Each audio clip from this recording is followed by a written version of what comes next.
중부와 경북 내륙에 한파특보가 내려진 가운데 오늘 아침은 이번 겨울 들어 가장 춥겠습니다. 현재 강원도 철원이 전국에서 가장 낮은 영하 19.1도, 파주 영하 14.5도, 서울 영하 10.5도 등을 기록하고 있는데 이번 추위는 주말 휴일까지 이어집니다. 문재인 대통령이 조국 전 장관 사퇴 이후 52일간 공석이었던 법무부 장관에 더불어민주당 추미애 의원을 지명했습니다. 추 의원은 판사 출신 5선 의원에 민주당 대표까지 지낸 인물로 윤석열 검찰총장보다 사법연수원 9기수 선배입니다. 추다르크라는 별명을 가진 추미애 법무부 장관 후보자는 검찰개혁은 곧 시대적 요구라며 강하게 추진하겠다고 강조했습니다. 더불어민주당은 적임자로 높이 평가한 반면 자유한국당은 추 후보자 지명은 곧 사법장악이라며 인사청문회를 겨루고 있습니다. 경찰이 숨진 전 청와대 특감반원의 휴대전화를 검찰에 압수당한 뒤 되찾기 위해서 거꾸로 검찰을 상대로 압수수색 영장을 신청했지만 검찰이 기각했습니다. 경찰의 반발이 커지면서 이 휴대전화 쟁탈전은 해묵은 수사권 조정 문제 갈등으로 다시 번지는 모습입니다. 문재인 대통령이 왕이 중국 외교부장을 접견한 자리에서 한반도 평화가 중대 기로에 있다며 양국 대화 협력을 강조했습니다. 왕이 부장은 한국과 전략적 소통을 위해 왔다면서도 연일 미국을 비판하는 등 대미 견제를 이어갔습니다. 경남개발공사 핸드볼팀 코치의 금품 수수 사실을 알린 직원이 갑자기 인사 조치를 받고 결국 회사를 떠났습니다. 반면 금품을 받은 코치는 납득하기 어려운 징계 규정 해석으로 정직 한 달 처분만 받은 채 오히려 회사에 남았습니다. 여러분 안녕하십니까? 12월 6일 금요일 굿모닝 화이트 시작합니다. 오늘 아침 이번 겨울 최강 한파가 찾아왔습니다. 중부와 경북에 한파특보가 내려진 가운데 기온이 영하 10도 아래로 뚝 떨어졌습니다. 자세한 날씨 알아보겠습니다. 권혜인 캐스터. 네, 서울 광화문에 나와 있습니다. 자, 바깥 날씨 꽤 추워 보이는데 현재 서울 기온 몇 도까지 떨어졌나요? 네, 현재 서울 기온 영하 10.5도까지 떨어지면서 올 겨울 들어 가장 추운 날씨를 보이고 있습니다. 저도 이렇게 옷을 여러 겹 껴입고 목도리에 장갑까지 하고 있지만 강한 한기에 몸이 오들오들 떨리고 있습니다. 오늘은 주저하지 마시고 옷장에서 가장 따뜻한 옷차림 고르시고요. 나오실 때는 장갑과 손난로 등 방한 용품에도 신경 써주셔야겠습니다. 중부와 경북 내륙에 한파주의보가 내려진 가운데 밤사이 기온이 10도 이상 크게 떨어졌습니다. 현재 강원도 철원, 김하읍의 기온이 영하 19.1도로 전국에서 가장 낮고요. 대관령은 영하 15.5도, 파주는 영하 14.5도, 대전은 영하 8.5도로 전국이 꽁꽁 얼어붙었습니다. 낮에도 찬바람이 불며 체감온도가 영하권에 맴도는 곳이 많겠습니다. 서울이 1도, 대전과 광주 4도, 부산은 7도로 예년보다 3에서 6도가량 낮겠습니다. 이번 주말에도 영하권의 추위는 계속되겠습니다. 대설인 내일은 서울 등 중서부 지방에 1cm 안팎의 눈이나 비가 조금 오겠고요. 휴일에는 다시 맑은 하늘을 회복하겠습니다. 한파특보가 내려지면 어린이와 노약자는 가급적 외출을 자제하시고요. 건강관리에도 신경 써주시기 바랍니다. 지금까지 서울 광화문에서 YTN 권혜인입니다. 청와대와 검찰 간 갈등이 격화하는 가운데 문재인 대통령이 법무부 장관 후보자로 민주당 대표를 지낸 추미애 의원을 지명했습니다. 이낙연 국무총리의 교체는 미뤄지는 분위기입니다. 신호 기자가 보도합니다.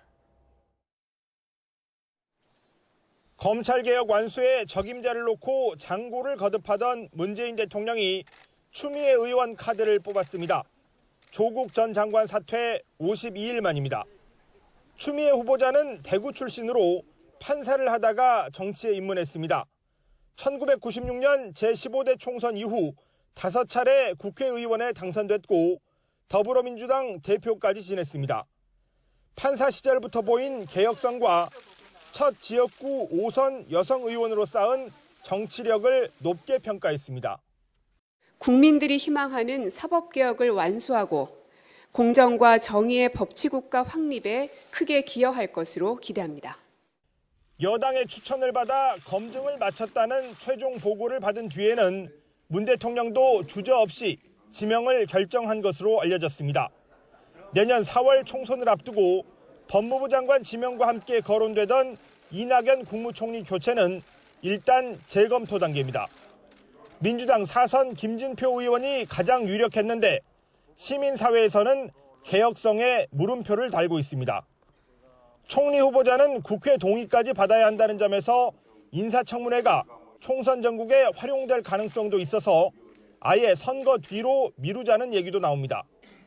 이낙연, 유은혜, 홍남기, 김현미, 강경화, 성윤모까지 총리와 장관들의 총선 차출은 여전히 유효한 전략이지만 총선용 개각 최소화 요구가 크고 후임자 찾기도 만만치 않습니다. 추미애 후보자 원포인트 지명에는 최근 청와대와 검찰의 갈등 상황도 영향을 줬습니다. 여권 내부에 검찰 수사를 개혁에 대한 조직적인 저항으로 보는 시각도 있어서 공석인 법무부 장관 지명을 더는 늦출 수 없다는 판단이 작용한 것으로 분석됩니다. YTN 신호입니다. 추미애 법무부 장관 후보자는 검찰개혁은 시대적인 요구로 강하게 추진하겠다는 뜻을 강조했습니다. 여야는 예상대로 엇갈린 반응을 내놨습니다. 직접 들어보겠습니다. 사법개혁과 검찰개혁은 이제 시대적 요구가 되었습니다. 소명의식을 가지고 최선을 다해서 국민적 요구에 부응하도록 하겠습니다. 그런 개인적인 문제는 중요한 것 같지가 않고요. 추후에 또 차차 말씀드리도록 하겠습니다. 공륜 있고 강단 있는 적임자라 평가합니다. 법무 검찰 개혁에도 그 역량을 유감없이 발휘하리라 기대합니다. 청와대와 더불어민주당 내부적으로는 궁여지책 인사고 국민을 향해서는 후안무치한 인사입니다.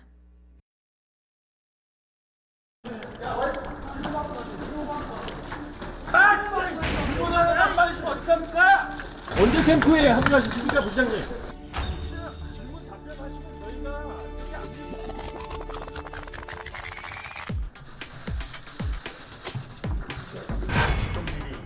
대한 얘기를 나누다가 그리고 분명하게 꼭대는 여러 때문에 그러네요.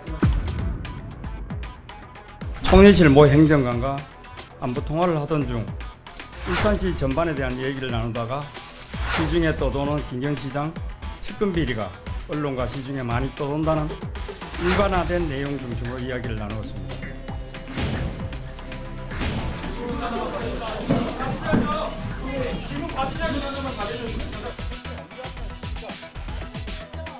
정부에서 여러 동향을 요구한다고 하던데 도대체 어느 부처에서 그런 동향을 요구합니까? 청와대랑 해명이 너무 다릅니다. 청와대 해명이 틀린 겁니까? 어느 쪽이 진실인 거예요?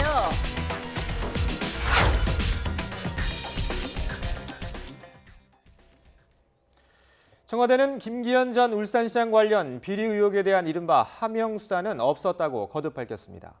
윤두환 청와대 국민소통수석은 숨진 전 특별감찰반원이 관련 첩보를 수집했다는 보도는 모두 허위로 드러났다며 이같이 말했습니다. 또 앞서 브리핑에서 제보자를 공개하지 않은 것은 본인의 동의를 얻을 수 없었기 때문이었다며 청와대가 신원을 공개했다면 불법이 될 수 있었다고 설명했습니다. 하명 수사 의혹 최초 제보자로 알려진 송병기 울산시 경제부시장은 시장 선거를 염두에 두고 김기현 전 울산시장 관련 비리를 제보한 것은 아니라고 밝혔습니다.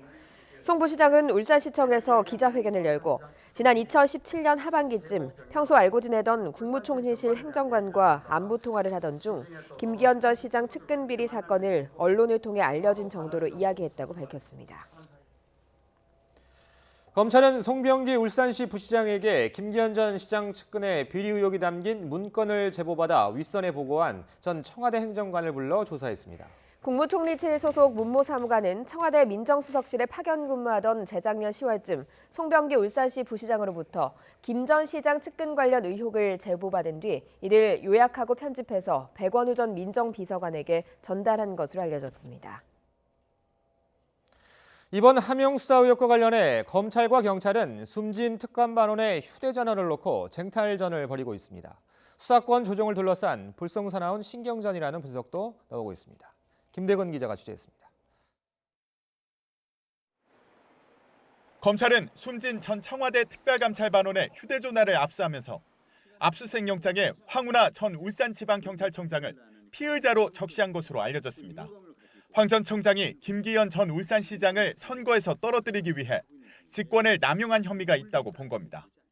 현직 치안감을 피의자로 적시한 영장에 주요 증거물을 눈앞에서 내준 경찰 내부는 부글부글 끓는 분위기입니다. 결국 경찰은 휴대전화를 다시 찾겠다며 역으로 검찰에 대한 압수수색 영장을 신청했지만 이마저도 검찰이 기각했습니다. 검찰은 특감반원 사망 경위와 선거 개입 의혹 등을 밝히기 위해 휴대전화를 적법하게 압수해 조사 중이며 특감반원에 대한 타살 혐의점이 있다고 보기 어려워 압수수색의 필요성을 인정할 수 없다고 밝혔습니다. 경찰은 검찰의 조치를 강하게 비판하며 즉각 대응책 모색에 나섰습니다. 검경 간 긴장감이 고조되면서 논쟁은 검경 수사권 조정안까지 번졌습니다. 최근 신속 처리한 건으로 국회 본회의에 부의된 수사권 조정안을 두고 경찰의 권한이 과도해진다는 검찰의 문제 제기가 잇따르자 경찰이 반박에 나선 겁니다. 숨진 특감반원의 휴대전화를 두고 벌어진 경찰과 검찰의 신경전이 해묵은 수사권 조정 문제로 확전하는 모습입니다. YTN 김대근입니다. 이런 가운데 여당인 더불어민주당이 하명 수사 의혹을 직접 따져 묻겠다면서 검찰과 경찰을 국회로 불렀습니다. 하지만 검경 모두 수사의 공정성을 이유로 거부했습니다. 자유한국당은 관련자 고발에 나서는 등 공세 수위를 더 높이고 있습니다. 한현희 기자입니다.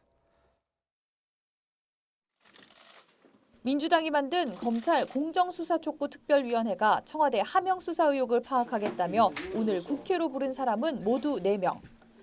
강남일 대검찰청 차장과 이무선 경찰청 차장, 황운하 대전지방경찰청장, 그리고 김기현 전 울산시장 측근 비리 사건을 고발한 건설업자 김모 씨 등입니다.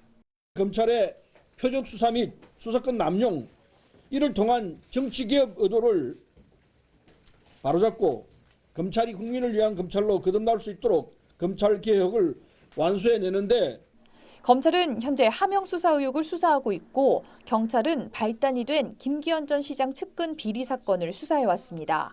게다가 황운하 청장은 모든 사건의 중심에 있고 김모 씨는 김 전 시장 측근 비리 사건을 촉발시킨 사람입니다. 한마디로 4명 모두 사건의 핵심에 있는 사람들입니다. 민주당은 이들을 모두 한자리에 불러놓고 사건 경위를 따져 묻겠다고 벼르고 있었습니다. 그런데 정작 검찰과 경찰이 참석 자체를 단호히 거부했습니다. 검찰은 사건 관계자들까지 참석시키는 간담회에 수사 관계자가 참석하는 것은 수사의 중립성과 공정성을 고려할 때 적절하지 않다고 불참 이유를 설명했습니다. 경찰 역시 경찰청 차장은 물론 황운하 청장도 수사 당사자인 만큼 간담회 참석 자체가 부적절하다고 설명했습니다. 검찰과 경찰 그리고 사건 관계인까지 국회로 불러 따져 묻겠다는 민주당의 의도가 처음부터 부적절했다고 비판받는 이유입니다. 이런 가운데 자유한국당은 청와대 하명 수사 의혹 사건에 더욱 집중하고 있습니다. 사건 당시 청와대 민정수석이었던 조국 전 법무부 장관과 백원우 전 민정비서관은 물론 송철호 울산시장 그리고 사건 관련 첩보를 청와대에 건넨 송병기 울산 부시장 등 10명을 대검찰청에 고발했습니다. 더 나아가 울산뿐만 아니라 다른 지역 선거에 대해서도 수사가 필요하다는 입장입니다. 지금 청와대의 하명이 울산시장에 한해서 된 것이 아니고 전국적으로 같이 된 것이 아니냐 하는 의문이 있습니다. 정치적 반전을 꾀하겠다던 민주당은 검찰과 경찰에 대한 무리한 요구로 수세에 몰리고 있고 정치적 호재를 떠안은 한국당은 공세를 강화하고 있습니다. YTN 한현입니다. 네, 방금 들어온 소식입니다. 신정 차량 기지에서 운행하던 유지 보수 특수 차량이 차단벽에 부딪히면서 서울 지하철 2호선 신도림에서 까치산 구간 운행이 한때 중단됐다는 소식입니다. 서울교통공사는 오늘 새벽 오전 2시 10분쯤 2호선 신정 차량 기지 안에서 운행하던 특수차가 제동 불륜으로 출고선 차단벽과 부딪혀서 탈선하는 사고가 발생했다고 밝혔습니다.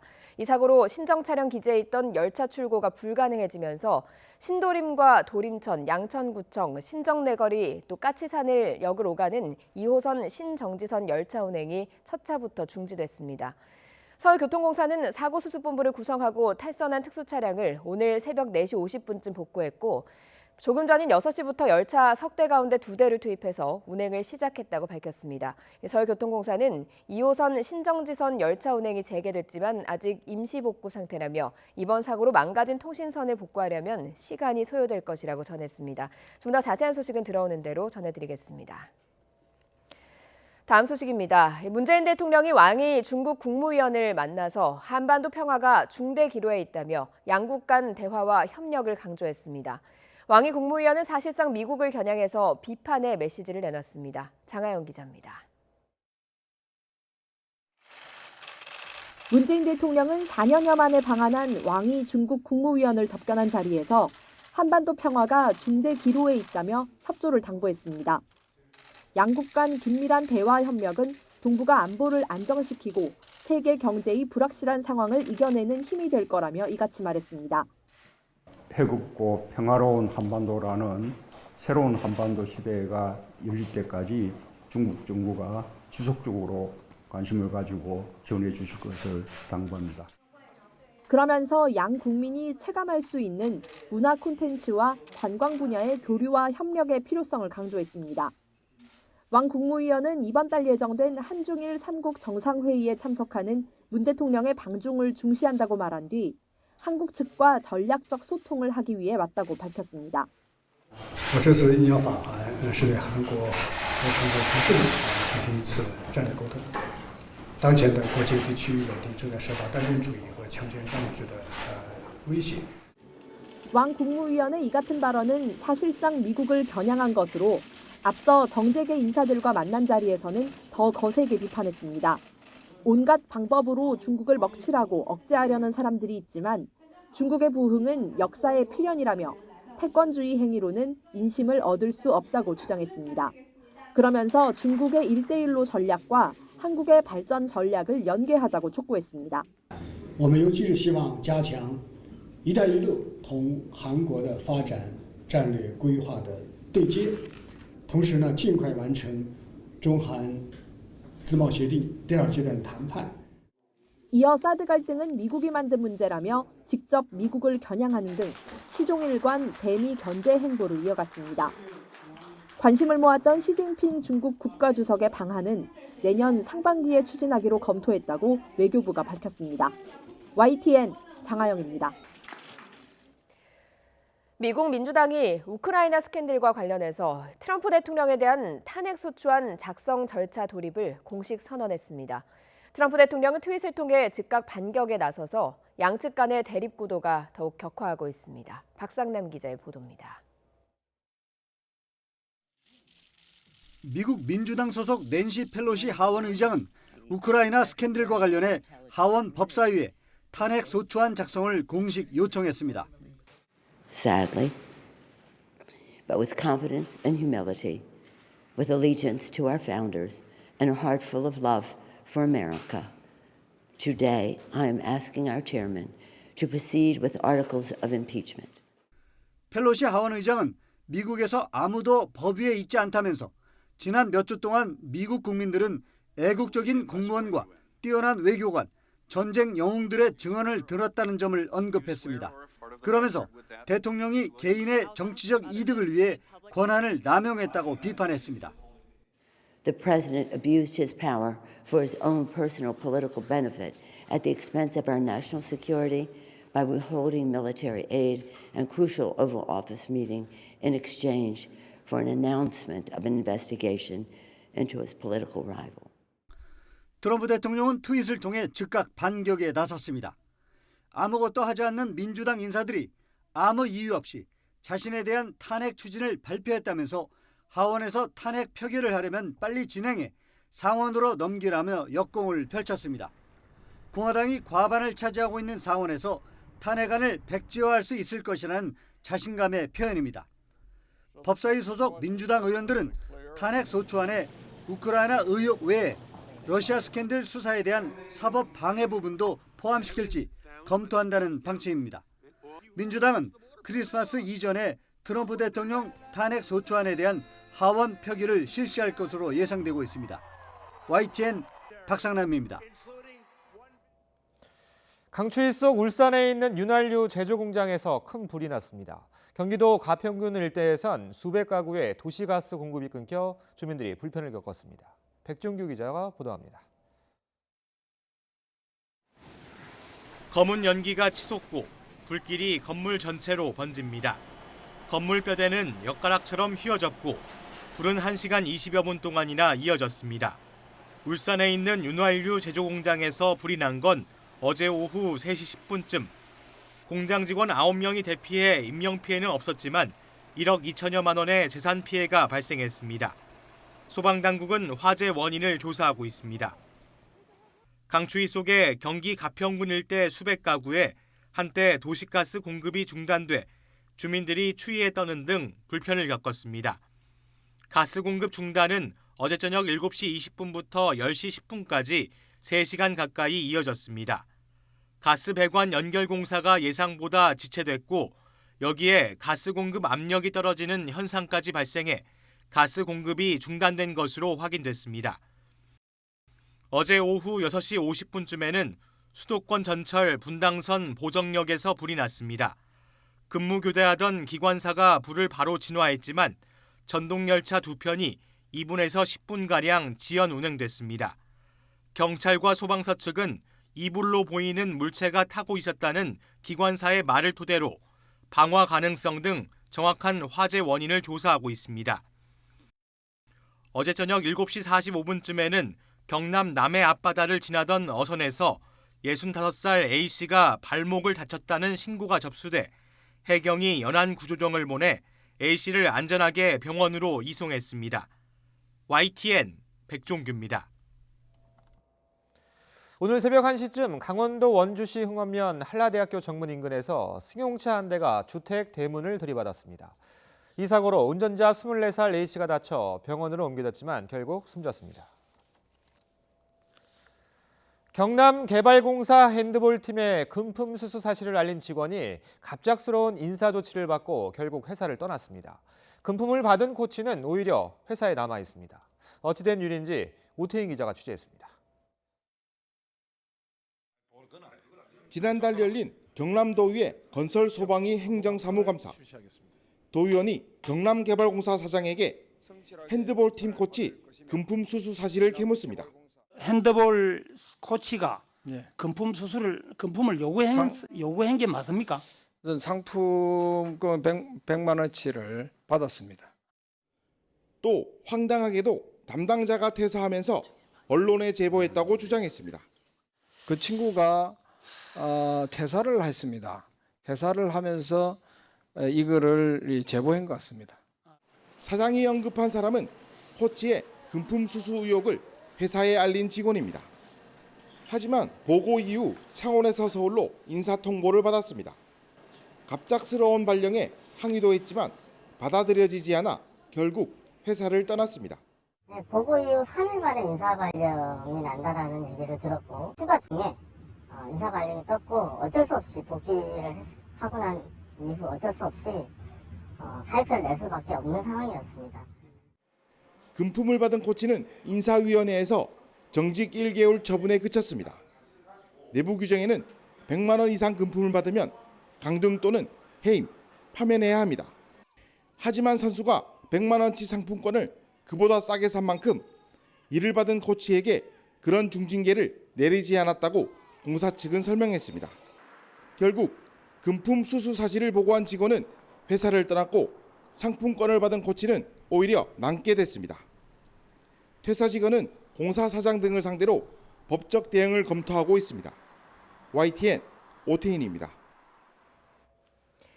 공공기관을 중심으로 내년 2월까지 차량 이부제가 시행됩니다. 겨울철 국민 건강을 위협하는 초미세먼지를 줄여보겠다는 정책인데요.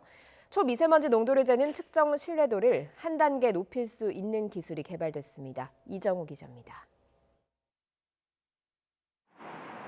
미세먼지가 건강을 위협하면서 매일 수치를 살펴보는 게 일상이 됐습니다. 특히 초미세먼지는 PM2.5, 즉 지름 2.5 마이크로미터 이하의 아주 작은 먼지로 코나 기관지에서 잘 걸러지지 않아 각종 질병의 원인이 되고 있습니다. 국내 연구진이 초미세먼지 측정기의 정확도를 높일 수 있는 새로운 성능 평가 시스템을 개발했습니다.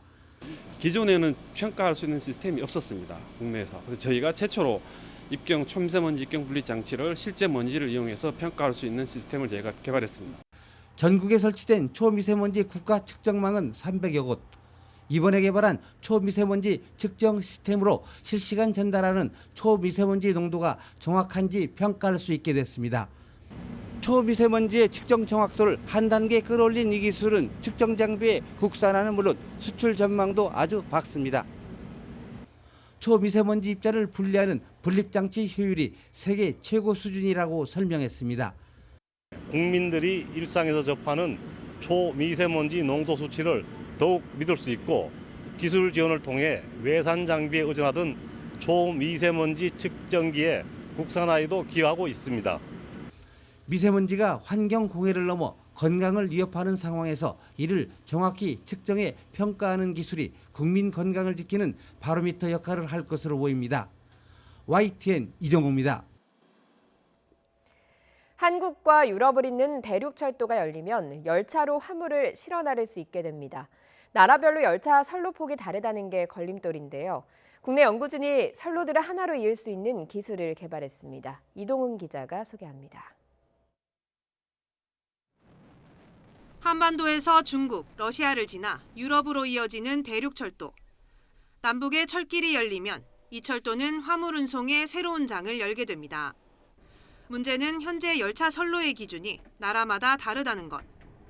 우리나라와 중국은 선로 폭이 1435mm지만 러시아는 1520mm로 85mm가 더 넓습니다. 우리 열차로는 러시아를 넘어갈 수 없는 겁니다. 이를 해결하기 위해 국내 연구진이 선로에 맞춰 바퀴 간격을 자동으로 조절하는 기술을 개발했습니다. 선로에 25m 길이의 가이드레일을 설치하고 열차 바퀴에는 스프링을 답니다. 그러면 열차가 가이드레일을 지나면서 잠금 장치가 풀리고 바퀴축의 폭을 넓히거나 좁히는 겁니다. 변환 구간에서 그 잠금 장치를 가이드레일이 풀어줌으로써 안전하게 윤축의 크기를 늘어들었다 줄어들었다 해주게 함으로써 표준개와 관계 양쪽에서 운행을 할 수 있는 그런 기술입니다. 열차에 차량을 연결하는 부분도 두 가지 규격에 모두 쓸 수 있도록 새롭게 만들고 길이가 서로 다른 열차를 동시에 멈출 수 있는 제동 장치도 개발했습니다. 이를 이용하면 달리는 열차를 멈추거나 옮겨 타지 않고도 국경을 자유롭게 넘나들 수 있습니다. 남북 그리고 대륙 철도 연계 기술은 우리 동아시아 지역을 하나의 네트워크로 연결하는 그런 길이 될 것이고 이 길은 우리가 지금 추진하고 있는 혁신 성장의 새로운 또 동력으로 뒷받침해 줄 것으로 기대를 합니다. 연구팀은 러시아로부터 기술 인증을 받은 뒤 상용화를 위한 후속 연구를 진행할 계획입니다. 또 러시아와 같은 선로를 사용하는 몽골 등에 기술을 수출할 수도 있을 것으로 내다봤습니다. YTN 사이언스 이동은입니다. 이른바 하명 수사 의혹에 대해 검찰이 김기현 전 울산시장 측근에 관한 첩보 문건을 만든 것으로 알려진 전 청와대 행정관을 시작으로 본격 참고인 조사에 나섰습니다. 행정관에게 처음 제보를 전한 송병기 울산부시장도 조만간 불러 진술이 엇갈리는 사실관계 등을 확인할 방침입니다. 검찰이 조국 전 장관 일가에 이어 청와대를 겨냥한 고강도 수사를 벌이는 데 지명된 추미애 법무부 장관 후보자는 공식 임명될 경우 조국 전 장관 사태로 주춤했던 검찰개혁 과제를 넘겨받아서 대대적인 인사권 행사 등 강력한 추진력을 보일 것으로 예상됩니다. 워싱턴에서 열린 한미 방위비 분담금 4차 협상에서도 올해 5배에 이르는 대폭 증액을 요구하는 미국의 입장이 여전한 상황입니다. 한 차례 남은 올해 협상에선 타결이 어렵고 해를 넘겨 협상이 이어질 것으로 보입니다. 프랑스 주요 노조가 정부가 추진하는 연금 개혁에 반발하며 총파업에 돌입해서 철도와 항공 등 교통망이 대부분 마비되고 학교와 병원도 상당수 문을 닫았습니다. 30만 명 가까이 참여했는데 곳곳에서 시위대와 경찰이 충돌했습니다. 이른바 하명 수사 의혹에 대한 자체 조사 결과 발표 이후 제보자를 숨겼다는 논란이 일자 청와대가 연이틀 해명에 나섰습니다. 일부 언론이 허위 조작 보도를 하고 있다고 강하게 비판했고 이광철 민정비서관은 법적 대응에 나설 뜻을 밝혔습니다. 김도원 기자입니다. 민정비서관실 소속 행정관 A씨가 제보자로부터 스마트폰 SNS를 통하여 김기현 전 울산시장 및 그 측근 등에 대한 비리 의혹을 제보받았습니다. 청와대가 공개하지 않았던 제보자는 송병기 울산시 경제부시장이었습니다. 송철호 울산시장의 측근이기도 해서 결국 정치적 의도가 있는 수사 아니었냐, 제보자를 일부러 숨긴 것 아니냐는 논란이 일었습니다.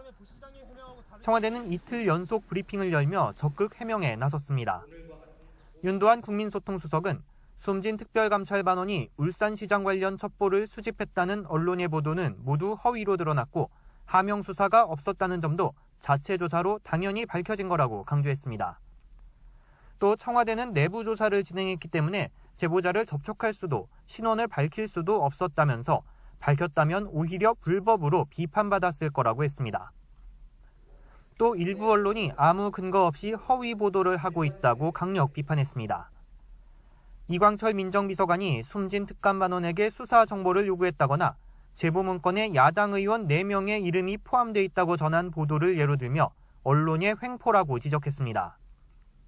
이 비서관도 별도로 입장문을 내고 자유한국당 곽상도 의원의 발언에 대해 법적 대응 방침을 밝혔습니다. 이광철 선임 행정관이 전화를 걸어 유재수 사건 수사 정보를 집요하게 요구해온다며 펑펑 울었다고 합니다. 이 비서관은 곽상도 의원의 허위사실 유포가 고인의 부재를 정치적으로 악용하는 저열한 행위라면서 민영사상 책임을 묻겠다고 경고했습니다. 청와대는 일부 언론의 추측 보도가 사실인지 청와대의 발표가 사실인지는 수사 결과가 나오면 밝혀질 거라며 자신감을 나타냈습니다. YTN 김도훈입니다. 이번 하명 수사 의혹과 관련해 최초 제보자로 알려진 송병기 울산시 경제부시장이 직접 기자회견을 열었습니다. 선거를 염두에 두진 않았었다는 점을 강조했습니다. 그런데 하루 전에 청와대가 발표했던 내용과는 다른 부분이 꽤 있습니다. 김인철 기자의 보도입니다. 관심이 쏠린 기자회견이었지만 송병기 울산시 경제부시장은 제보 경위를 짧게 밝혔습니다. 2017년 하반기쯤 청와대에 파견된 총리실 문모 행정관과 안부 통화를 했다는 겁니다. 문 행정관과는 지난 2014년 서울 친구를 통해 알게 된 이후 가끔 만나고 통화도 하는 사이라고 설명했습니다. 하지만 통화 내용은 많이 알려진 일반적인 내용일 뿐이라고 해명했습니다. 울산시 전반에 대한 얘기를 나누다가 시중에 떠도는 김기현 측근 비리가 언론과 시중에 많이 떠돈다는 일반화된 내용 중심으로 이야기를 나누었습니다. 문 행정관이 SNS로 제보를 받았다는 청와대 발표와는 차이가 납니다. 또 울산시장 선거를 염두에 두고 제보한 것은 양심을 걸고 단연코 아니라고 선을 그었습니다. 이미 2016년부터 건설업자 김모 씨가 북구 한 아파트 시행과 관련하여 수차례 울산시청과 울산경찰청에 고발한 사건이었고 수사 상황이 언론을 통하여 울산 시민 대부분에 다 알려지는 상태였습니다. 송 부시장은 간단한 입장문을 읽은 뒤 기자들의 질문은 받지 않고 기자회견을 2분여 만에 끝냈습니다. 앞서 송 부시장은 YTN과의 통화에서 청와대 행정관이 먼저 물어와서 대답했을 뿐이라고 밝혔지만 기자회견에서는 언급하지 않았습니다. 2000년 울산시 6급 공무원을 시작한 송 부시장은 건설교통국장과 울산발전연구원 공공투자센터장을 마친 2017년 8월부터 송철호 울산시장과 호흡을 같이 한 최측근입니다. 청와대 제보 논란과 관련해 자유한국당 울산시당은 송 부시장의 사퇴와 송철호 시장의 입장 표명을 촉구했습니다. 며칠 사이 불거진 청와대 하명 사건 수사 의혹과 관련해 울산시청 내부는 어수선한 분위기가 이어지고 있습니다. YTN 김인철입니다.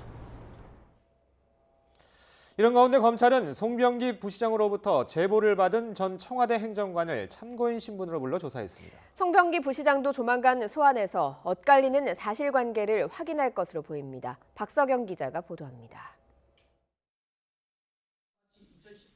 김기현 전 울산시장 측근에 대한 첩보를 둘러싸고 청와대와 제보자로 확인된 송병기 울산시 부시장이 하루 간격으로 잇따라 입장을 밝혔습니다.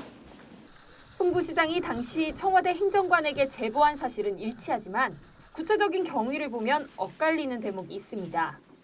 먼저 청와대는 제보를 받았다고 밝혔는데 송 부시장은 YTN과의 통화에서 청와대 행정관이 먼저 물어봐 답변했다고 주장했습니다. 동향들을 가끔씩 가서 수집하시는 분이 있어요. 그 정부의 그 고사 고발건 관련해 가지고 이제 언론에 계속 나오니까 한번 이제 물어와 가지고 제가 대답을 했고. 또 당시 민정비서관실에서 파견 근무하던 문모 전 행정관이 SNS로 내용을 받아 요약 편집한 뒤 백원우 전 비서관에게 전달했다던 청와대 설명과 달리 송 부시장은 SNS가 아닌 안부 통화를 하던 도중 시중에 떠돌던 김기현 전 시장 이야기를 나누었다고 주장했습니다. 아울러 송 부시장은 문 전 행정관과는 지난 2014년부터 알던 사이라고 밝혀 일각에서는 수년 동안 정보를 공유한 게 아니냐는 의혹도 제기됐습니다. 검찰은 청와대 발표 다음 날 문건을 처음 만든 것으로 알려진 문 전 행정관을 시작으로 본격적인 참고인 조사에 나섰습니다. 청와대와 송 부시장의 엇갈리는 사실관계를 중심으로 문건 작성 경위를 확인한 것으로 알려졌습니다. 검찰은 조만간 송 부시장도 소환해 제보를 전달하게 된 이유와 과정에 대해 캐물을 계획입니다. 특히 제보자인 송 부시장은 여당인 송철호 현 울산시장의 최측근으로 경찰 수사를 통해 선거에 개입하려 한 것이 아닌지 검찰은 의심하고 있습니다. 송 부시장은 시장 선거를 염두한 제보가 아니라고 강조했지만 본인이 언론에 밝힌 사실관계가 조금씩 차이가 나 검찰 수사에서 확인이 필요할 것으로 보입니다. YTN 박서경입니다.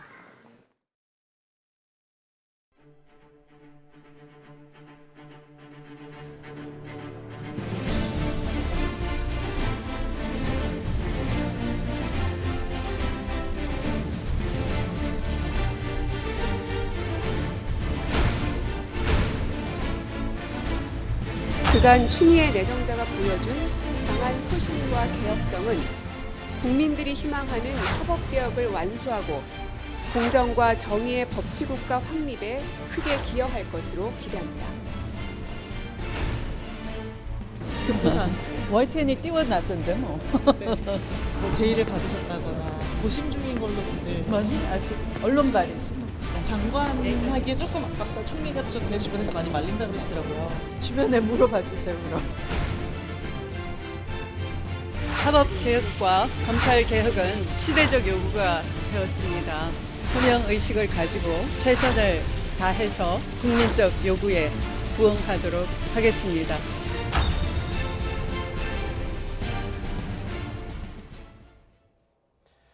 추미애 법무부 장관 후보자는 조국 전 장관 사퇴로 주춤했던 검찰개혁 과제를 넘겨받게 됐습니다. 대대적인 인사권 행사 등 강력한 추진력으로 검찰 견제에 나설 거란 전망이 나오고 있습니다. 강희경 기자입니다. 현재 윤석열 총장이 이끄는 검찰은 조국 전 법무부 장관 관련 비리 수사에 이어 청와대 하명 수사 의혹, 유재수 감찰무마 의혹 등 대대적인 수사를 벌이고 있습니다. 사실상 청와대를 직접 겨냥한 수사들입니다. 이에 청와대와 여당은 검찰이 선택적으로 무리한 수사를 벌이고 있다고 비판하는 등 긴장감이 최고조에 이른 상태입니다. 이런 가운데 여당 대표를 지낸 추미애 의원이 법무부 장관 후보자에 내정되면서 추 후보자가 검찰과의 관계를 어떻게 설정해 나갈지에 관심이 모이고 있습니다. 무엇보다 장관의 인사권 행사가 검찰 수사에 적지 않은 영향을 줄 것으로 보입니다. 장관으로 취임하더라도 수사에 직접 개입할 수 없는 만큼 수사팀과 지휘라인 교체로 검찰을 통제할 가능성이 있습니다. 실제 여권에선 추 후보자가 법적으로 임기가 보장된 윤석열 총장을 제외하고 대대적 물갈이를 단행할 거란 관측이 지명 전부터 나오고 있습니다. 검찰 정기 인사는 내년 2월로 예정돼 있지만 검사장급 이상 간부직 6자리가 공석이란 점이 변수입니다. 이 빈자리를 채우며 아예 정기 인사를 앞당긴다면 법무부와 검찰의 갈등은 더욱 증폭될 것으로 보입니다. 법무부가 직접 감찰 범위를 확대한 가운데 검찰에 대한 법무부의 감찰권 발동 여부도 관심입니다. 여권에선 검찰의 피의 사실 공표 등을 연일 지적하고 있고 검찰 수사관 사망과 관련해선 법무부의 특별 감찰을 촉구하기도 했습니다. 추 후보자는 당대표 시절부터 강조해온 검찰 개혁 작업에도 강한 의지를 보이고 있습니다. 검찰의 권한을 축소하고 분산하는 것입니다. 무소불위 검찰을 견제하고 감시할 수 있도록 하는 것입니다. 검경 수사권 조정과 공수처 설치를 지원하는 동시에 직접 수사 축소 등 검찰 자체 개혁에도 속도를 낼 것으로 보입니다. YTN 강희경입니다. 신정 차량기지에서 유지보수 특수차량이 차단벽에 충돌하는 사고가 일어나 서울 지하철 2호선 신도림역에서 까치산역 구간 전동차가 평소보다 지연 운행되고 있습니다. 서울교통공사는 오늘 새벽 2시 10분쯤 2호선 신정 차량기지 안에서 특수차가 제동 불능으로 출고선 차단벽과 부딪혀 탈선하는 사고가 발생했다고 밝혔습니다. 이 사고로 신정 차량기지에 있던 열차 운행이 불가능해지면서 신도림과 도림천, 양천구청, 신정내거리, 까치산역을 오가는 2호선 신정지역 열차 운행이 첫자부터 한때 중지됐습니다. 서울교통공사는 오늘 새벽 4시 50분쯤 탈선한 특수차를 처리하고 일단 6시부터 열차 석대 가운데 2대를 투입해서 운행을 시작했지만 평소보다 배차 간격이 10분에서 20분 정도 늘어서 시민 불편이 예상되고 있습니다. 정치권 간추린 뉴스입니다. 더불어민주당이 최근 정봉주 전 의원의 복당을 허용한 사실이 뒤늦게 확인됐습니다. 민주당 서울시당은 지난달 28일 정 전 의원의 복당 신청을 심사한 후 허용 결정을 내렸다고 밝혔습니다.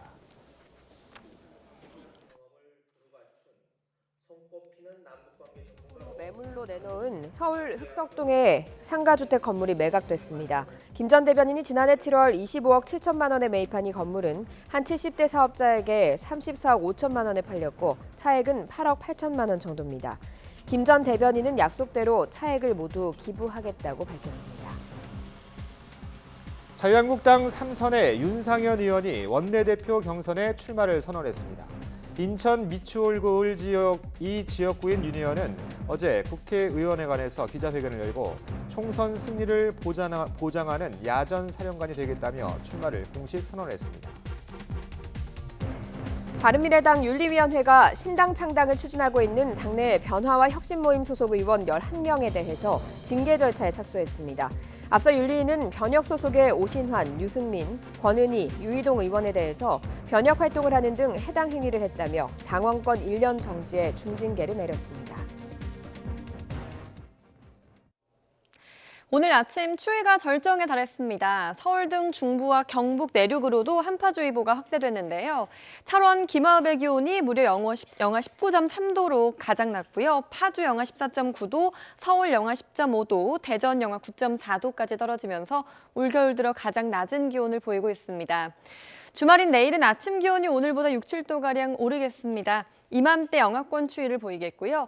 대설인 내일은 서울 등 중서부 지방에 1cm 안팎의 눈이 조금 오겠습니다. 위성 영상입니다. 오늘 아침 전국 하늘 맑은 모습인데요. 오늘 종일 미세먼지 걱정 없이 쾌청한 하늘이 드러나겠습니다. 서울 등 곳곳으로는 건조주의보가 확대된 만큼 불씨 관리 철저히 해주시기 바랍니다. 낮 기온 예년 기온을 3도에서 6도가량 밑돌겠습니다. 서울 1도, 청주 2도, 안동과 대구 5도가 예상됩니다. 다음 주에는 기온이 점차 오르면서 비교적 온화한 겨울 날씨가 이어지겠습니다. 날씨 정보였습니다.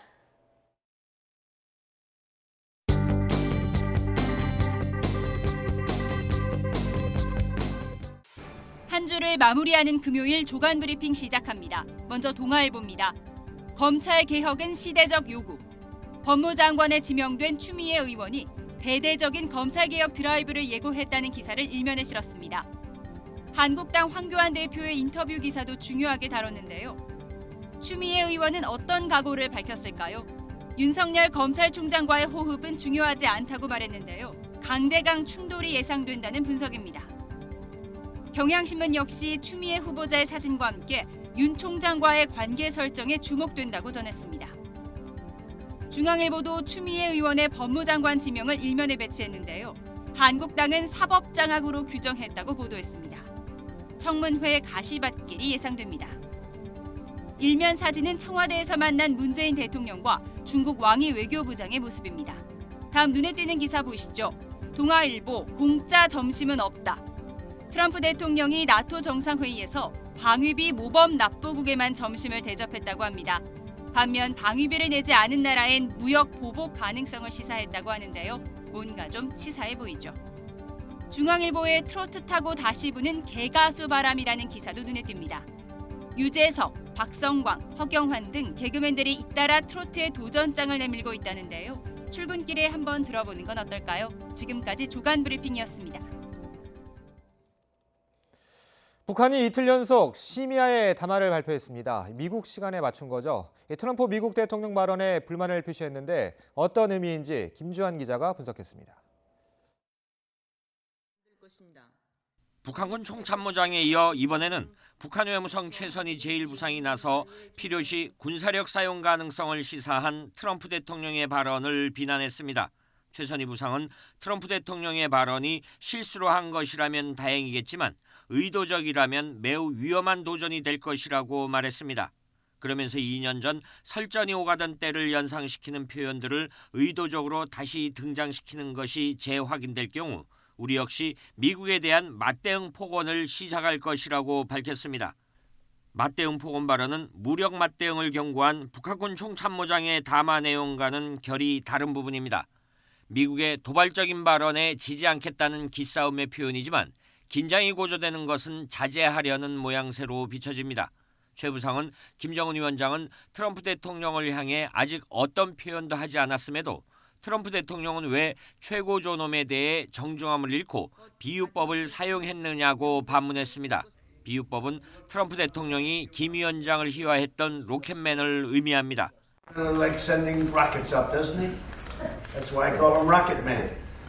주목할 만한 점은 북한의 연이은 담화 발표가 심야에 이루어진 점입니다. 미국 워싱턴 현지 시간으로 오전 9시 즈음 하루 일과가 시작되는 시점에 맞춰 발표됐다는 점에서 자신들의 의중을 워싱턴에 빨리 전달하려는 의도로 풀이됩니다. YTN 김주환입니다. 방위비 분담금 협상과 관련해 대폭 증액을 요구하는 미국의 입장이 여전해 협상 타결까지는 갈 길이 멀어 보입니다. 정은보 협상 대사는 서로 이해 정도를 넓혀가고 있으며 가능한 한 이른 시일 안에 결론에 도달하도록 노력하기로 했다고 밝혔습니다. 워싱턴 강태욱 특파원이 전해왔습니다. 워싱턴에서 열린 방위비 4차 협상에서도 한미 두 나라 입장이 좁혀지지 않은 것으로 보입니다. 정은보 협상 대사는 구체적인 결과에 도달한 것은 아니라고 말했습니다. 계속 이견을 좁혀나가야 할 상황으로 서로 이해의 정도를 넓혀가고 있다고 설명했습니다. 그러면서 올해보다 5배나 요구하는 미국의 입장은 그대로라고 전했습니다. 미국의 입장에서는 아직까지 구체적인 어떤 결과물을 만들어내기까지에는 나름 그 자기의 미측의 입장대로 또 유지되고 있다고 보시는 것이 맞을 것 같습니다. 정 대사는 기존의 협정 틀 속에서 협상이 진행돼야 한다는 우리 입장도 여전히 마찬가지라고 강조했습니다. 다만 협상 과정에서는 우려했던 트럼프 대통령의 협박에 가까운 억지 주장이 미국 측의 논리로 작용하지는 않았습니다. 트럼프 대통령은 나토 정상회의 때 주한미군 문제나 무역의 연계 가능성까지 거론하며 동맹국의 분담금 증액을 강조했습니다. 무역이나 늘 언급이 됩니다만은 그 주한미군 문제라든지 이런 거는 협상 테이블에서 전혀 논의된 바가 없습니다. 또 서울에서 열린 지난 3차 협상이 파행을 빚었던 것과 달리 4차 협상이 예정대로 진행된 것은 그나마 성과인 셈입니다.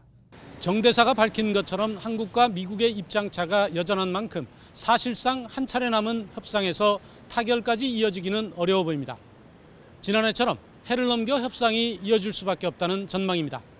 워싱턴에서 YTN 강태욱입니다. 한일 무역 갈등 해결을 위한 두 나라 국장급 협상이 오는 16일 도쿄에서 열립니다. 이달 말로 추진 중인 한일 정상회담 전까지 뚜렷한 성과를 거둘지 주목됩니다. 김태민 기자가 보도합니다. 5개월 동안 이어지고 있는 한일 무역 분쟁 해결에 첫 단추가 끼워졌습니다. 두 나라 대표단은 오스트리아 빈에서 가진 사전 준비 협의를 거쳐 오는 16일 일본 도쿄에서 7시간 동안 정책 대화를 열기로 합의했습니다. 지난 2016년 이후 잠정 중단됐던 국장급 협상이 3년여 만에 재개되는 셈입니다. 우리 측 대표는 이호현 산업부 무역정책관이, 일본 측은 이다 요이치 경제산업성 무역관리부장이 각각 맡습니다. 의제는 크게 세 가지로 의견 일치를 받습니다. 민감기술 통제 현황과 수출 통제 시스템, 그리고 현안 해결에 도움이 되는 추가 사안 논의 등입니다. 앞서 일본이 핵심 소재 수출을 규제하고 우리나라를 화이트리스트에서 제외하며 들었던 사안들을 핵심 의제로 꼽은 겁니다. 따라서 이번 논의에서는 무역 분쟁이라는 현안 해결을 목적으로 심도 있는 대화가 오갈 거란 기대감이 높아지고 있습니다. 한일 수출 통제 제도에 관한 상호 이해를 높이고 일본 수출 규제와 관련된 현안 해결 방안을 심도 있게 논의한다는 측면에서 의미가 있다고 생각을 합니다. 특히 이번 달 말로 추진 중인 한일 정상회담을 앞두고 이번 국장급 대화에서 의미 있는 성과가 나올 수 있을지 주목됩니다. YTN 김태민입니다. 이번 주 서울 아파트 매매 가격 상승폭이 더 커진 것으로 나타났습니다. 한국감정원 자료를 보면 지난 2일 조사 기준 서울 아파트 값은 한 주 사이 0.13% 올랐습니다. 지난주 0.11%보다 0.02%포인트 오름폭이 커졌으며 지난해 9.13 대책 이후 최대 상승입니다. 최근 북한강 주변에 있는 한 대형 리조트가 무단으로 용도를 변경해서 불법으로 영업했다는 논란에 휩싸였습니다. 뒤늦게 행정 조치에 나선 관할 자치단체는 정작 얼마 전 이 리조트에서 열린 행사에 예산 수억 원을 지원했던 것으로 드러났습니다. 지환 기자입니다. 강원도 춘천 북한강 주변에 조성한 리조트입니다. 영화 세트장 용도로 만들었는데 진입로는 허가보다 더 넓게 시공했고 체육시설인 건물은 예식장, 다세대 주택은 숙박 사업을 하려 했다는 의혹이 일었습니다. 폐철로에 만든 관광열차 역시 등록하지 않은 시설이었습니다. 하천 점용과 건축물 용도, 세트장 조성 등 곳곳에서 법을 어긴 겁니다. 이런 사실이 공개되자 춘천시는 즉각 원상복구 명령과 함께 형사 고발, 변상금 부과 계획을 내놓았습니다. 불법인 거는 문서를 시행을 했지 우리는. 네. 시행을 해서 원상복구는 고발은 가야 되는 거지. 허가에 동의 안 되는 거면 무조건 시행감이 되고 물러가서 할 때까지 가는 거지. 하지만 얼마 전만 해도 해당 자치단체는 리조트에서 열린 행사에 예산 수억 원을 지원했습니다. 지난 10월 말 해당 리조트에서 촬영한 모 방송 오디션 프로그램이었는데 강원도 2억 원, 춘천시 2억 원 등 모두 4억 원을 배정해 집행한 겁니다. 온갖 불법 시설로 꾸민 리조트 행사에 세금까지 건넸다는 비판이 나오는 이유입니다. 불법 행위가 알려지자 부랴부랴 후속 행정 조치에 나선 자치단체. 하지만 자신들이 집행한 수억 원 예산에 대한 책임은 어느 조치에도 담겨 있지 않습니다. YTN 지환입니다. 프랑스 주요 노조가 정부가 추진하는 연금 개혁에 반발해 총파업에 돌입했습니다. 철도와 항공 등 교통망이 대부분 마비됐고 학교와 병원도 상당수 문을 닫았습니다. 이교준 기자가 보도합니다. 파리 한복판에 노동자들이 대거 집결했습니다. 철도와 트럭 운전사에서 교사와 학생, 의사와 변호사들도 가세했습니다. 이들은 한 목소리로 정부가 추진 중인 연금 개편안을 폐기하라고 목소리를 높였습니다. Là, eux, ils décident de faire que pour les retraites. Nous, c'est plus profond que ça, mais on soutient le mouvement pour les retraites. Pour les retraites, et nous, on est là aussi pour la précarité qui se passe en France aujourd'hui. 이번 총파업에는 프랑스 전역에서 30만 명 가까이 참여했고 곳곳에서 시위대와 경찰이 충돌했습니다. 수십 년 만에 최대 규모로 적어도 다음 주 초까지 이어질 것으로 전망됩니다. Tant qu'il n'y a pas de signe fort du gouvernement d'une prise en compte de ce qui se passe aujourd'hui, ça continuera, évidemment. 노조의 대대적인 총파업으로 철도와 항공 등 주요 교통망이 마비됐습니다. 프랑스 고속철의 90%가 운행이 취소됐고 파리 지하철 16개 노선 중 11개 운행이 중단됐습니다. 병원과 학교 등이 상당수 문을 닫았고 파리의 관광 명소인 에펠탑도 직원들의 파업으로 영업을 일시 중단했습니다. 마크롱 대통령은 22조 원이 넘는 적자가 예상되는 복잡한 연금 체제 개편을 추진하고 있습니다. 하지만 노동단체들은 퇴직 연령이 늦춰져 실질적인 연금 수령액이 줄어들 것이라며 거세게 반발하고 있습니다. 프랑스의 연금 개혁은 지난 1995년 이후 수차례 추진됐지만 그때마다 노동계의 강한 저항에 부딪혀 흐지부지됐습니다. YTN 이교준입니다. 우리나라에는 잘 알려지진 않았지만 지난 화요일과 수요일 일본에선 꽤 강도가 높은 지진이 잇따라 10차례나 발생했습니다. 대지진의 전조가 아니냐는 우려의 목소리가 나오고 있습니다. 조승희 기자입니다. 지난 3일과 4일 일본에선 여진이 아닌 개별 지진이 10차례 잇따라 발생했습니다. 일본 열도 중심부인 간토 북부가 진원인 진도 3 이상의 지진이 5차례였고 이 가운데 3차례는 진도 4로 관측됐습니다. 지진이 잦은 일본이지만 이틀 동안 지진이 이렇게 잇따라 관측된 것은 이례적입니다. 2、3日間は今回発生した地震の規模よりも大きい地震が発生する可能性が高くなってますので十分な注意が必要だとは思います。 일본 기상청이 발표하는 지진 등급은 사람은 감지하지 못하고 지진계만 기록되는 0부터 서 있기가 불가능한 7까지 모두 10단계로 나뉩니다. 사람의 느낌이나 물체 등의 흔들림 정도를 수치화한 상대적인 개념으로 지진의 절대 강도를 의미하는 규모와는 다릅니다. 이번에 간토 지방에서 관측된 진도 3은 모든 사람이 흔들림을 느끼고 자는 사람의 절반이 깨는 수준의 강도입니다. 통상 일본에선 열도 근해 난카이 일대에서 발생할 수 있는 이른바 난카이 해곡 거대 지진과 진원이 얕은 간토 지역에서 발생할 수 있는 수도권 직하형 지진이 가장 두려운 시나리오로 꼽힙니다. 茨城県南部でマグニチュード7クラスの地震が発生したらそれは首都直下地震というふうに言われる地震になります。 일본 기상청은 이번 지진들이 발생 메커니즘이 서로 달라 연동작용으로 발생했다고 볼 만한 명확한 근거가 없다면서도 계속 주의해달라고 당부했습니다. YTN 조승입니다.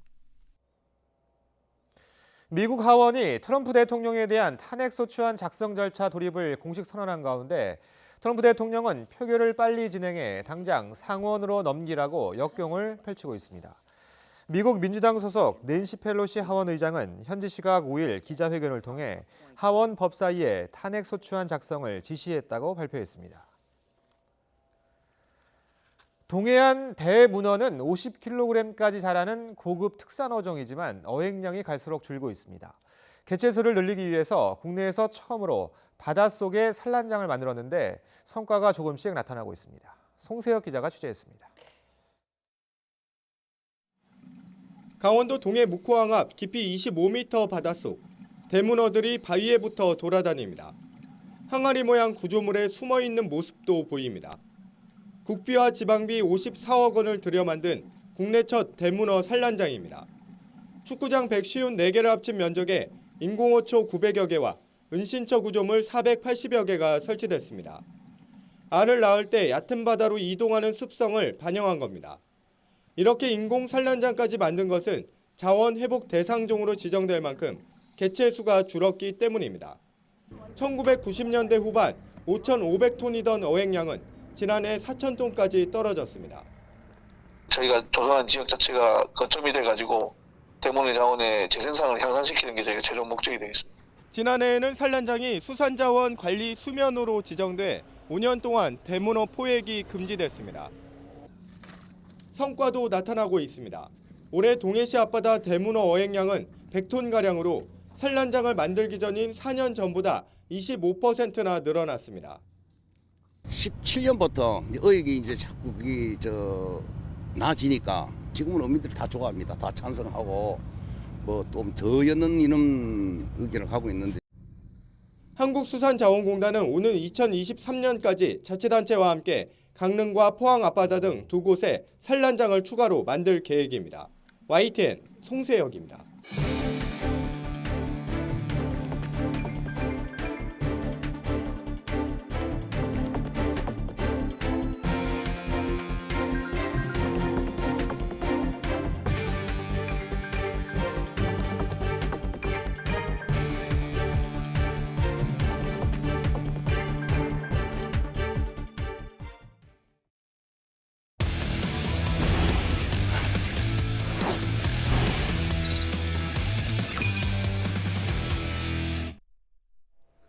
요즘 프로농구에서는 한 시대를 풍미한 농구 스타들의 2세들이 활약하고 있습니다.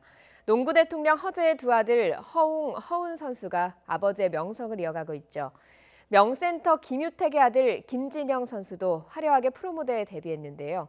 허재영 기자가 김유택, 김진영 부자를 직접 만나고 왔습니다.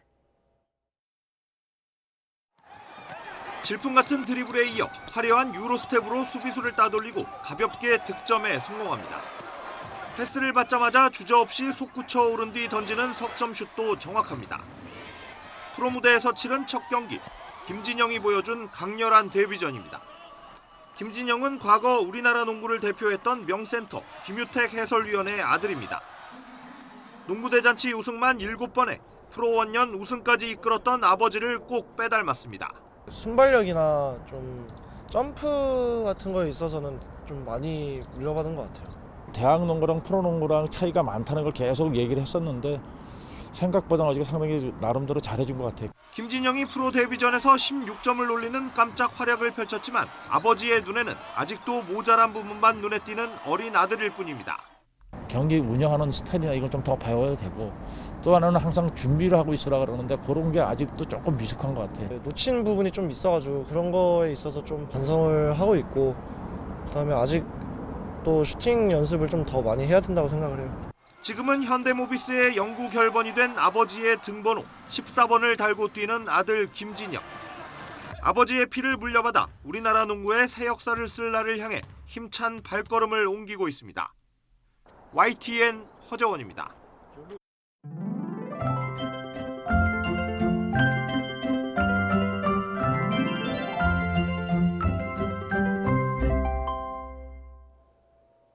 네, 오늘 아침 꽁꽁 어는 듯한 강추위가 찾아왔습니다. 서울 등 중부와 경북 북부에도 한파주의보가 확대됐는데요. 철원 김어압의 기온이 영하 19.3도, 파주 영하 14.9도, 서울 영하 10.5도로 올겨울 들어 가장 낮은 기온을 보이고 있습니다. 주말인 내일은 아침 기온이 오늘보다 6도에서 7도가량 오르겠습니다. 이맘때 영하권 추위를 보이겠고요. 주말인 토요일에는 서울 등 중서부 지방에 1cm 안팎의 눈이나 비가 오겠습니다. 위성 영상입니다. 오늘 전국 하늘 비 소식 없이 맑은 모습인데요. 종일 쾌청한 하늘이 드러나겠습니다. 다만 서울 등 곳곳으로 건조주의보가 확대된 만큼 불씨 관리 철저히 해주시기 바랍니다. 낮 기온은 예년 기온을 3도에서 6도가량 밑돌겠습니다. 서울 1도, 대전 4도, 대구와 울산은 5도가 예상됩니다. 다음 주에는 기온이 점차 오르면서 비교적 온화한 겨울 날씨가 이어지겠습니다. 날씨 정보였습니다. 굿모닝 YTN 2부 잠시 후에 이어집니다.